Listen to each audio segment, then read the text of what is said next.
anything that you want to listen to right here on radio. So, but not to worry, I already told her that she owes us one, and she's definitely going to make time to be here some other time right here on this segment. So keep listening to Eagles 102.3 FM Abuja. But today, right here, let's just move away from the challenges and talk about the business of the day, talking about creating access for rural girls and women in Abuja. And I have here with me Miss Grace Udie.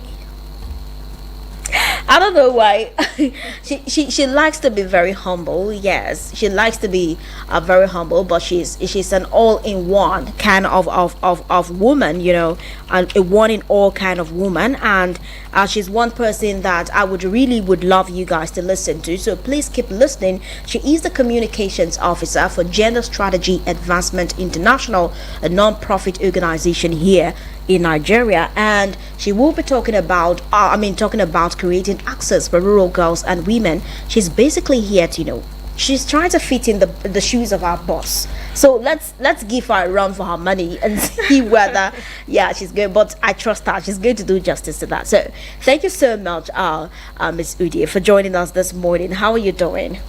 I'm fine, thank you. Thank you so much, Cassandra. That was like really flattering. I'm not that humble. I'm humble, but not very humble, you know. Well, anyway, let's get talking. Okay. When we talk about creating access for rural girls, particularly, you know, most times we just talk about creating access, gender equality, but when you want to be more segmental, with more emphasis on the women who are in the rural areas, the girls in the rural areas who lack access to basic amenities like their counterparts in the cities and even the urban centers.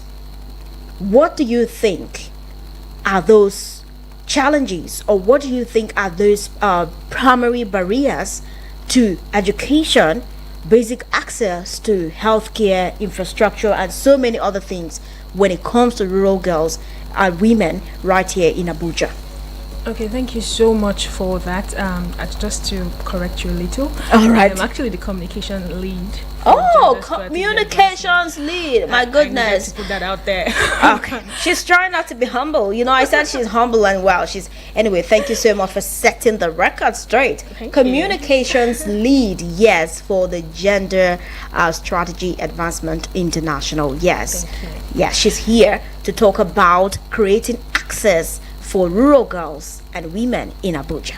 Okay. All right. Thank you so much. Okay, going back to your question. Yeah. We talked about the hindrances, you know, for rural girls and women in Abuja. Yes. I'll start by saying that a lot of emphasis has always been on developed cities, like, you know, the capital of, you know, the central for Abuja, and we neglect as much as possible the areas that we need to really focus on, the areas that we need to focus on.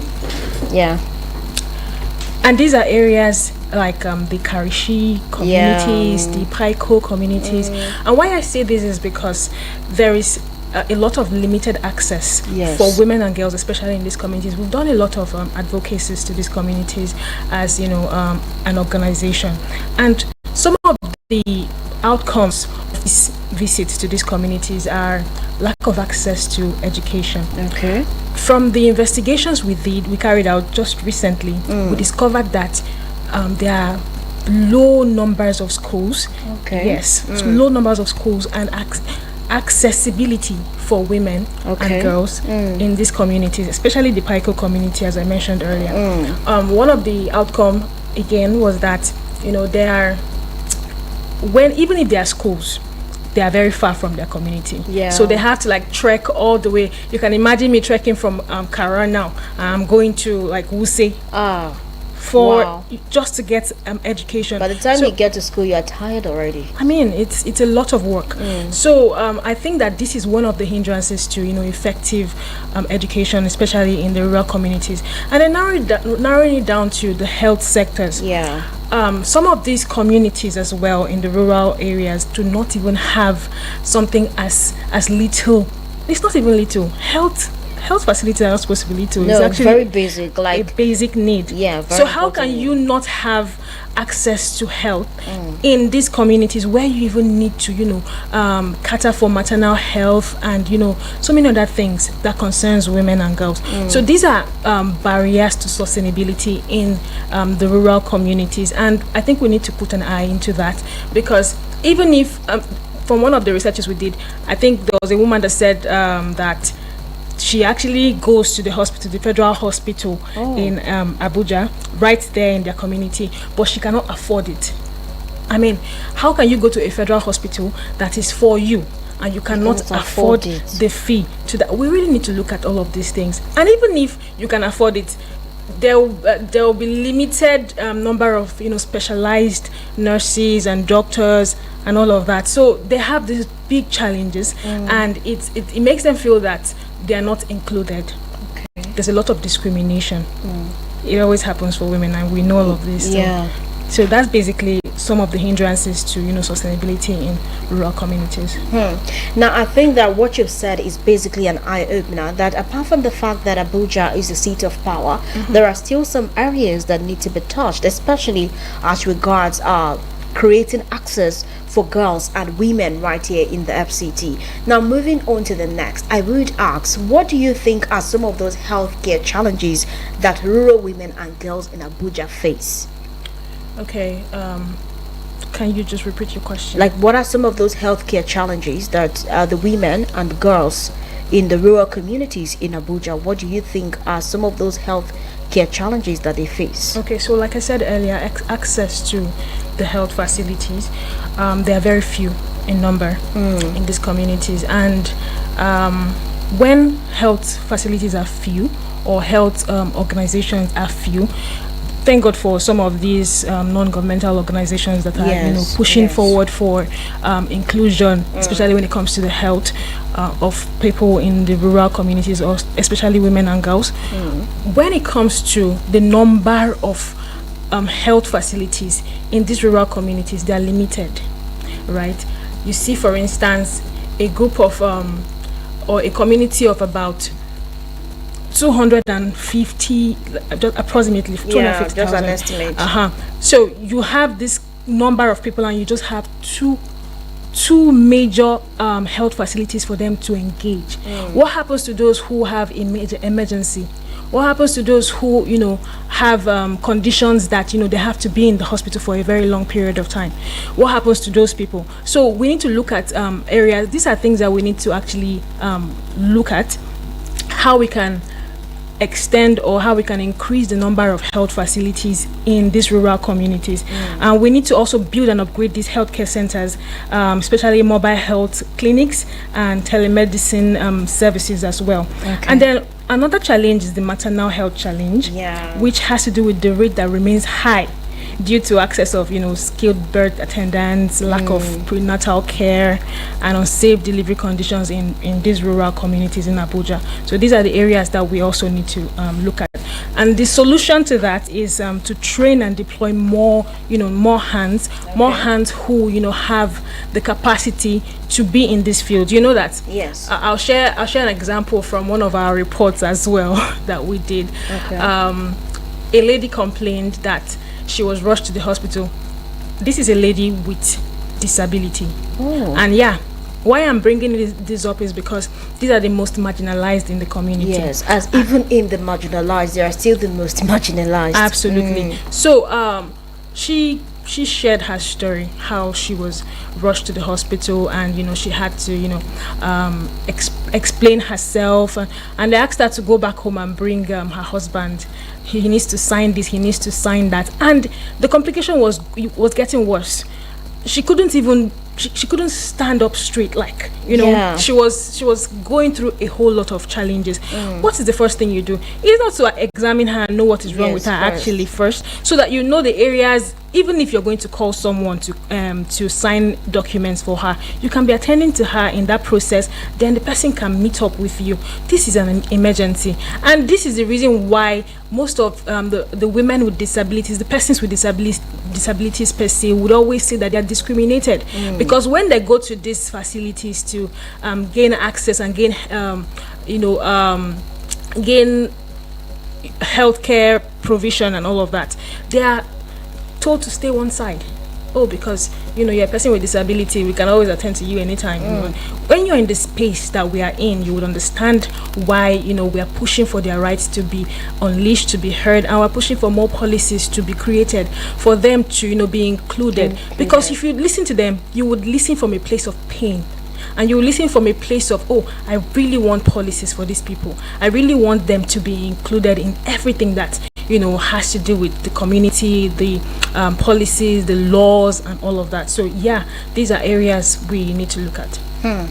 Thank you so much. The communications lead for Gender Strategy Advancement International, she has been talking about creating access for rural girls and women in Abuja. And so far, the conversation has been about looking at those things that have left these girls and women to be very marginalized, despite the fact that Abuja seems to be the seat of power, seems to be, that place where people believe it's a place of opportunities, but there are still people who do not have access to these opportunities. Yes, the opportunities may abound, but the access is the most important thing, and that is why we have brought up this conversation. Thank you so much, Ms. Udi. Now, moving on to the next one is, do you think that somehow there are some cultural and societal norms that restrict the access of rural girls and even women to resources? Do you think that there are some cultural norms or even some societal norms that are restricting their access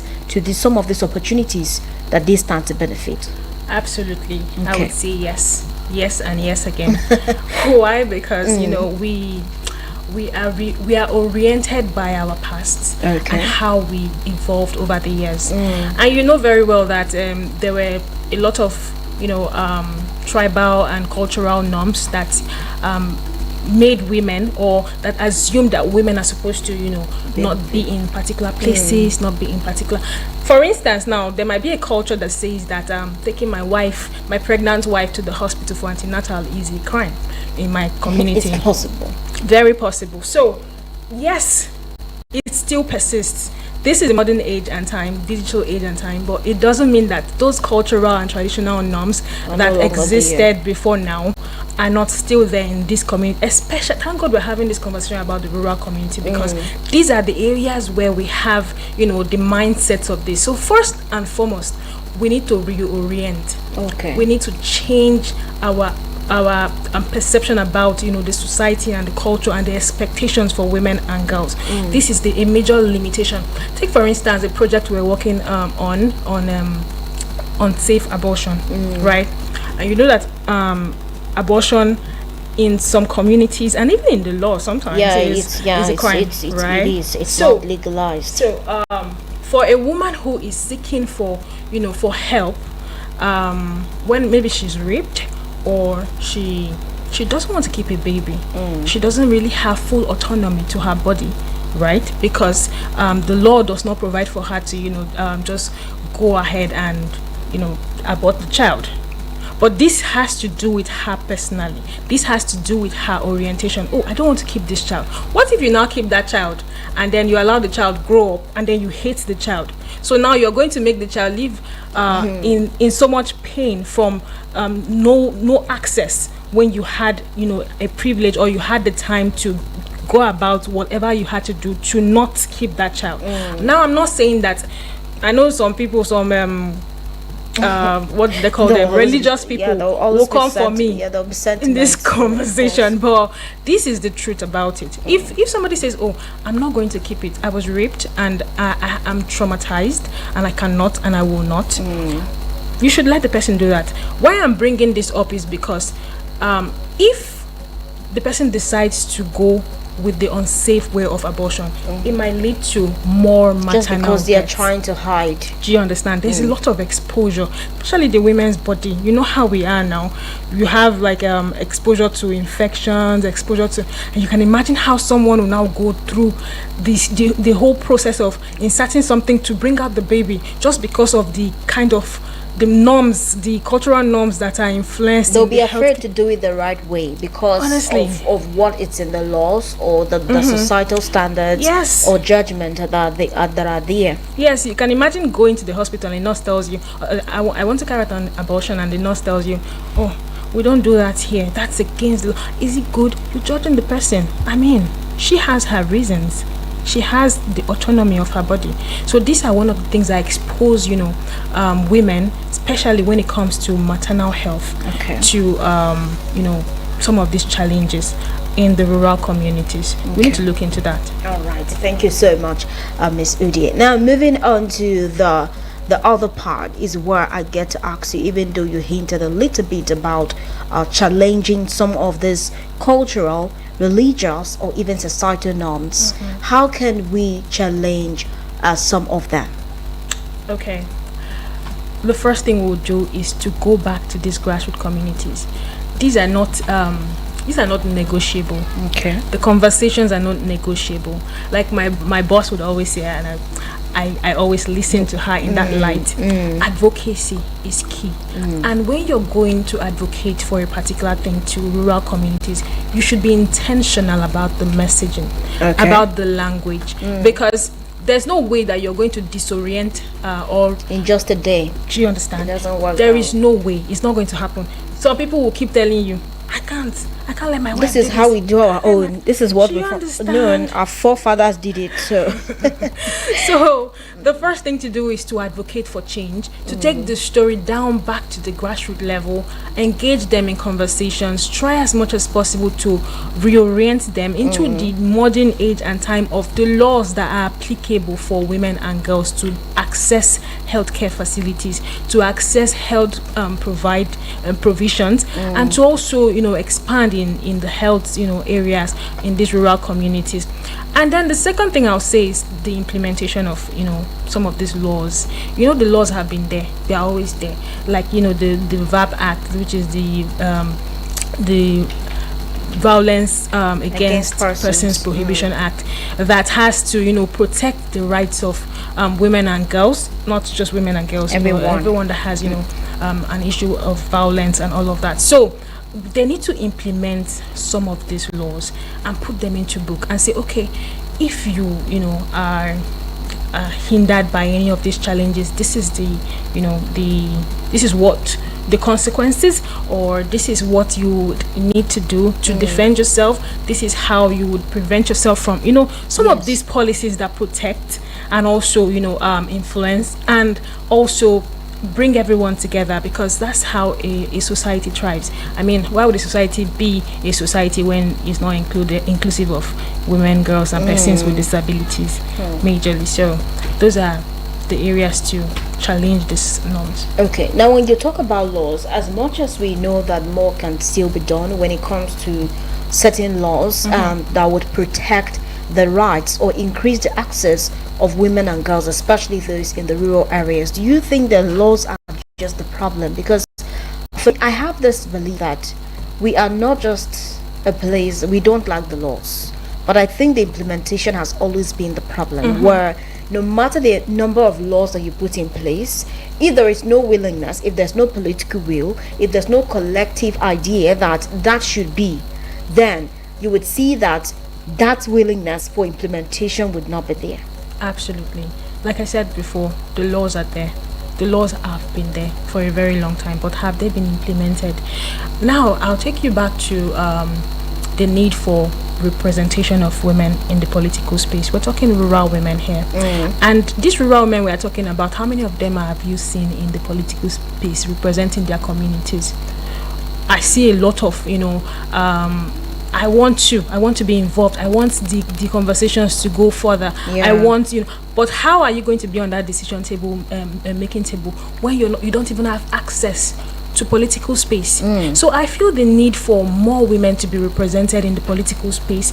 We started an initiative called the GSI Community Women Vanguard. It's our ED's initiative. Actually, she's passionate about women's representation in the political space. Why? Because they are going to amplify voices, right? So the provision of this initiative is for women, for coordinators to be involved in their communities and seek out those interventions, those areas that are lacking in these communities for the women and girls. And so we can, bring it to stakeholders, bring it to policymakers for interventions to be given to these communities. And in the course of all of this, we went for a visit, I think, recently at the Waru community, and we saw that almost all the girls are dropouts from school. So how do you intend to push for policies when there's no representative from that community at the top where decisions are made? How will you influence the thoughts of increasing schools and health facilities in that community? How can they have access? Nobody speaks for them. So it is really important that more women are allowed to go into the political space, and not just that because there's no space for you on the table, you just fold your hands. It doesn't work that way. Like I would always hear from the women's group, they'll say, if there's no seat on the table, you stand on the table, because decisions have to be made. And you have to be there. You have to be included for these decisions to actually go far. So if there were more women in these spaces, I feel that the policies that we have been seeking for implementations for a very long time, it will be influenced, because some of these parliamentary boards, the majority carries the vote, and the majority of people are on that table are men. So who's going to make the decision for the women? So. There is a proverb that says that there is no need trying the cap on the knee when the head is there. But when the head is not there, definitely people will have to resort to trying the cap on the knee. So the decisions that are going to affect the women, or even the rural girls or women, it's actually not going to come to fruition, because no one is there to speak for them, no one is there to represent or even project their realities. Because sometimes I feel like it's only someone that understands what it is that the person would understand what it is. But the moment that person that understands your reality is not there to speak for you, the other person cannot relate. The person would not. So if someone cannot relate to you, how would they amplify your voice? You can imagine, Cassandra, how a man would be the commissioner for women affairs in a particular state.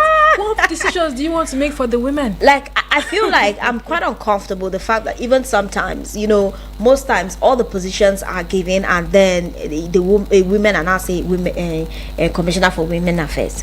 I think that they should stop restricting women to just commissioner for women affairs. Women can be so much more. If a man can be the minister of science and technology, why not? The woman can also be. Of course. If the man can be the finance minister, a woman can also be the finance minister. So it shouldn't just be minister of women affairs. Oh no, the conversation will always be because they say that women want to be equal with the men, so women want to be like the men. We don't want to be you. We are very, very okay being the women. It's just about the right. Yes. What's for us, give us, and what is to be done should be done. Absolutely. Well, thank you so much. Well, at this point, we'll have to take a breather, and when we come back, we'll be talking more right here on this. In case you wonder what's going on, this is the Abuja Now segment on the Media Extra show, and you know how we do it. We always get to serve you variety right here on the show. So keep it locked right here on the Media Extra show. Remember, it is you and I until the top of the hour, 2 o'clock. Keep it locked right here on Eagles 102.3 FM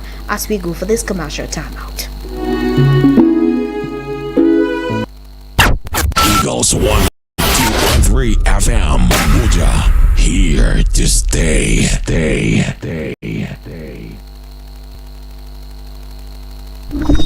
Looking for a professional event planner in Abuja and its environs, but don't know how to go about it? Eagles FM got you covered. Call us today and let's help you fix that event that will leave you with evergreen memories. Call 081 5791 7278. I take it again, 081 5791 7278. Thank you.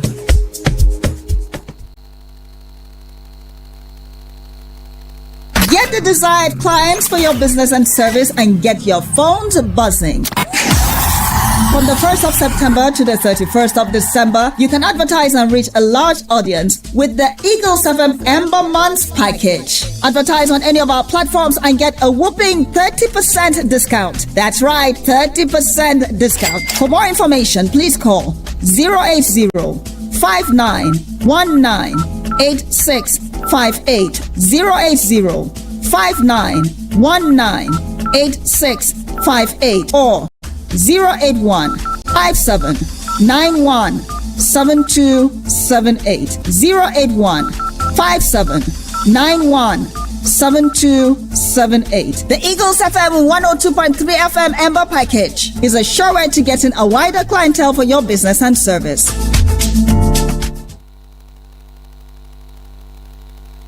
You are about to experience orgasm.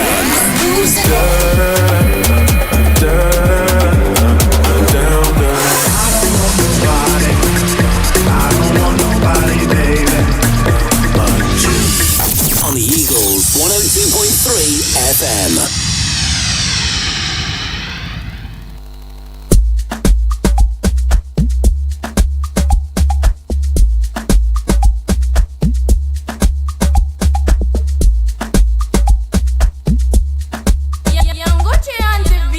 You're still tuned and listening to your radio experience that you can always and most definitely count on. Eagles 102.3 FM Abuja. And today right here on the Abuja Now Hour, we have been talking creating access for rural women and girls. Yes, and we have the communications lead of the Gender Strategy Advancement International talking about Grace Udie. She's been doing justice to this. Remember that we were supposed to have the executive director of that organization, but she had something to attend to. But we have her communications lead, who is actually trying to, I don't know, she's lacing the shoes well.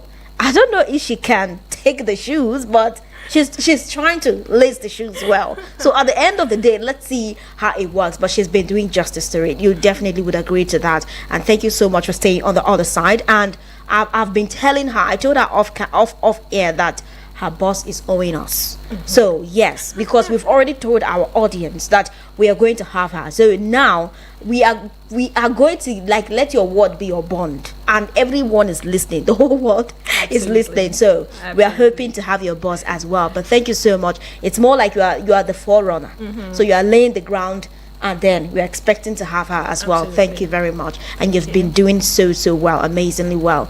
Thank you. All right, now moving on to the part that we have to talk about our communities, because we cannot take away the role of our communities when it comes to talking about certain things, and it includes this whole creation of access for rural women and girls. Do you think that community leaders have a major role to play as regards promoting gender equality in rural areas of Abuja? Of course, it's non-negotiable. I mean, they are representatives of their communities, so they have to be actively involved in, interventions for their communities. Okay. Why I say this is because you don't even go to visit a particular community without writing first to the community leader who influences, the women, like the thoughts, and talks directly to the women leader and says, okay, we need this number of women, we need this kind of demographics to talk to in this community. And you see that some of these community leaders are actively involved. They want to be a part of it because they know that they are bringing interventions to their community. Yes. And it doesn't really mean that it's just going to be for the women, but so long as it's tied to development for these communities, they are 100% in. And we've had, these opportunities from the Abaji Area Council. Okay. I would say that when we went for an advocacy visit, and speaking with the executive chairman of that area council, you'd see the passion to want to make women be a part of every intervention that is going on. He was able to empower, I think, about 20 widows with 10,000 naira. Okay. I mean, from his the beginning of his administration, even if it's not so much money. The effort for counts. the fact that you want the women to be independent, financially independent and included in your administration, it's an effort. So you see that they also have an influence to easing the challenges that are faced by women and girls in their communities or their area councils. So they have a very critical role to play.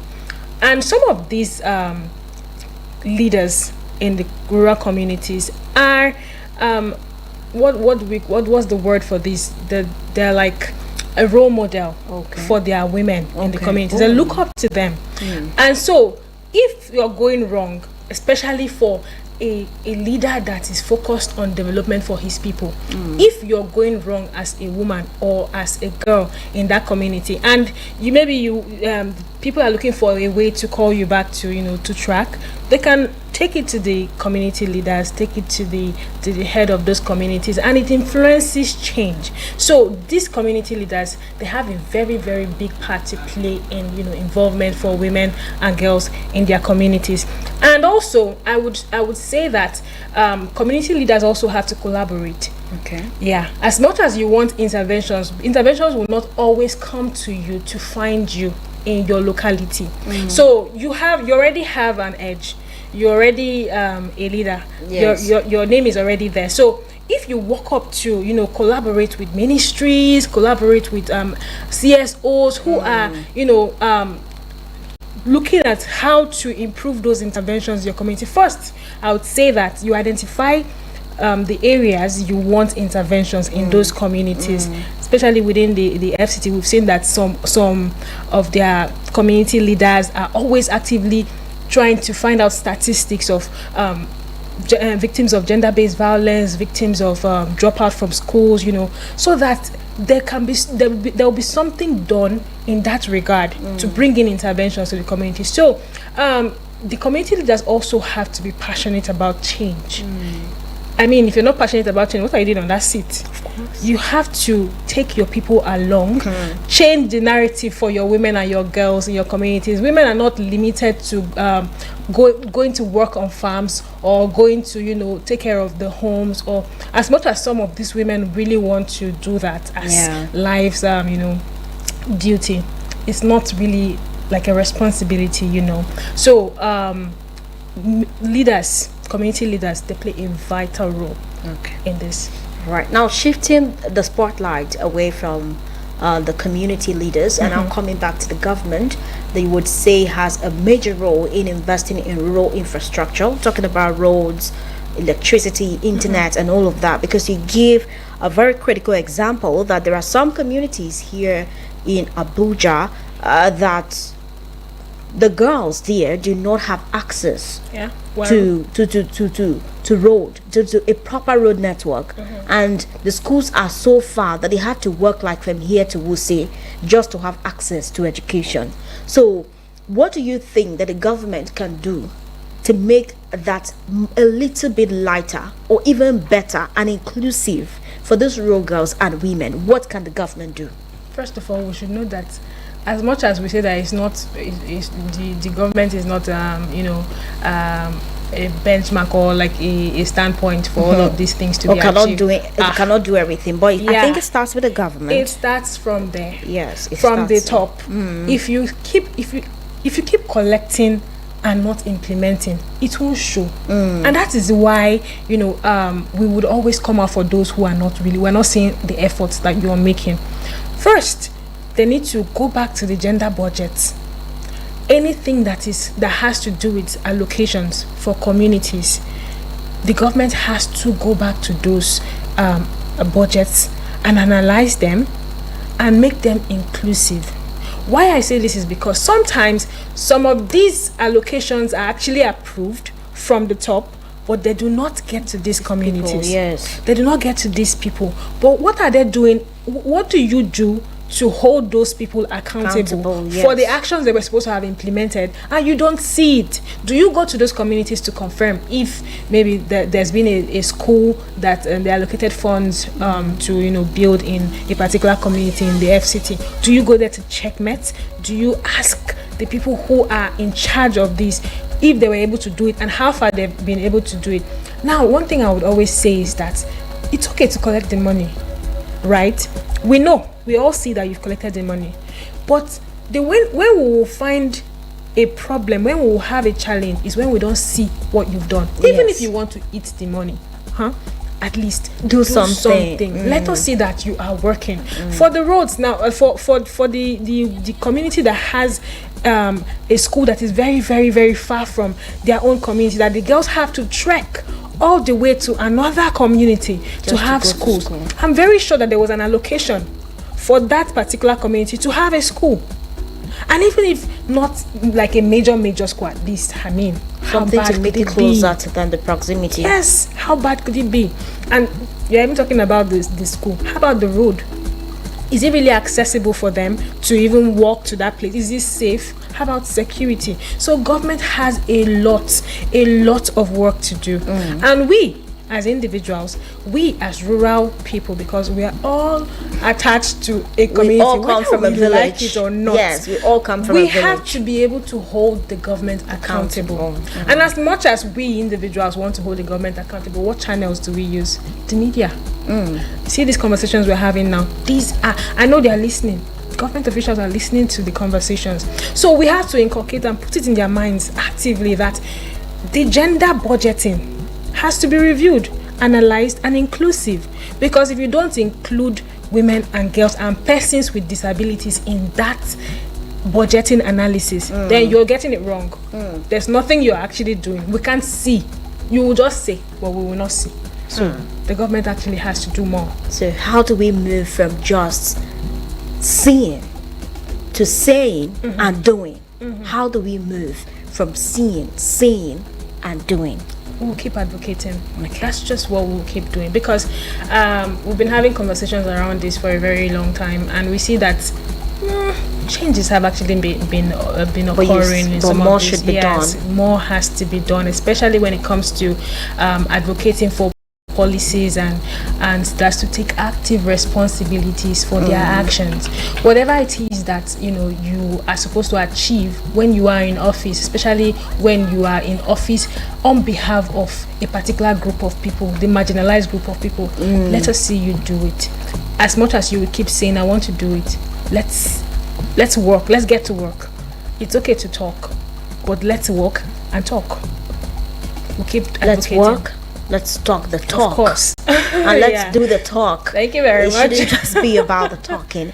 Anyway, thank you so much. The communications lead for Gender Strategy Advancement International. She represented her boss well, even though I'm trying not to be tempted to say that she has filled the shoes, but she would say that the shoes are too big Oh, no, they're for too her big, to actually. fill. But you've been trying to lace the shoes quite accurately. And thank you very so much. much. You've done justice to this, and we appreciate you for coming here. And we hope to also have your boss, because she will always be a source of inspiration, and she's going to be a worthy material for this program, and have her here on Eagles 102.3 FM, the radio station that knows how to do it best. Yes, I always say that we get to give the audience the variety just the way they like it, and somehow some of my colleagues will be like, what are they giving? Anyway, we give everything. Oh, please, I give Yes. you accolades. I mean, Thank you so much.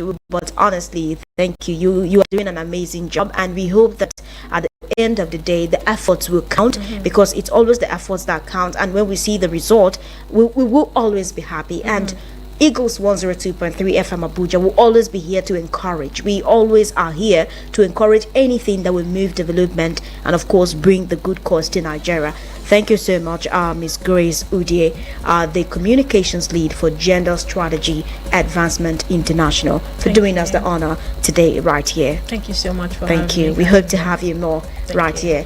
Thank you so much. All right, dear listener, there you have it. It's about moving away from the talking and doing the talk. Yes, it's time for us to create access for these girls, these very young girls, and of course the women in these rural communities. It is true that Abuja is a seat of power. Yes, all glamorous and all of that, has a reputation of everything good and glamorous. But what about those that do not have access to the glamorous side of the FCT? We need to start thinking about them. We need to start thinking about those girls. We need to start thinking about those women and how to create access for them. And that is what we have done here today. And we hope that the conversations do not end on radio. We will take them to the grassroots and keep doing the work, and trust Eagles 102.3 FM Abuja to continue to bridge that gap.